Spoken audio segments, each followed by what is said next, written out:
There are even myths of archers who could grab an enemy's arrow and shoot it back at him. Lars took it a step further and is now able to catch an arrow while jumping and fire it before he hits the ground. Perhaps most importantly, modern slow archery has led people to believe that war archers only shot at long distances. However, Lars found that they could shoot at any distance, even up close. This does require the ability to fire fast though.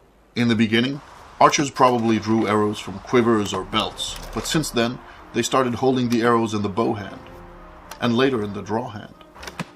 Taking it to this third level, that of holding arrows in the draw hand, requires immense practice and skill, and only professional archers, hunters, and so on would have had the time for it. When guns started replacing bows, this technique was forgotten, and the only reason Lars is able to do it is because he's spent years practicing intensely. The hard part is not learning how to hold the arrows, but learning how to handle them properly, and draw and fire in one single motion, no matter what method is used. It works in all positions, and while in motion, whether rolling, running, or on horseback. It also works with sharp arrows and powerful bows. And while there is no doubt that those war archers of the past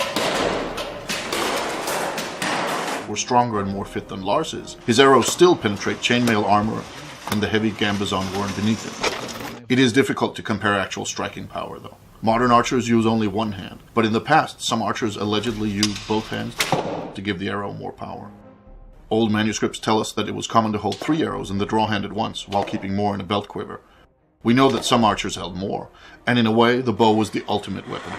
Who can escape 10 arrows fired quickly after another? From old texts, we know that Saracen archers were expected to be able to fire 3 arrows in 1.5 seconds, and very skilled archers were even faster.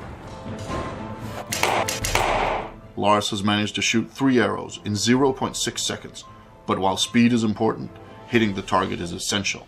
To test accuracy and speed at the same time, Lars set up an experiment where he shot incoming arrows with arrows of his own.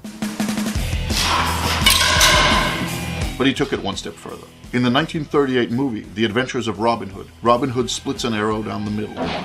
Some consider this the ultimate archery trick. They're wrong. The ultimate archery trick is splitting an incoming arrow in 2 with one of your own. We do not recommend you trying this at home. Thank you for watching.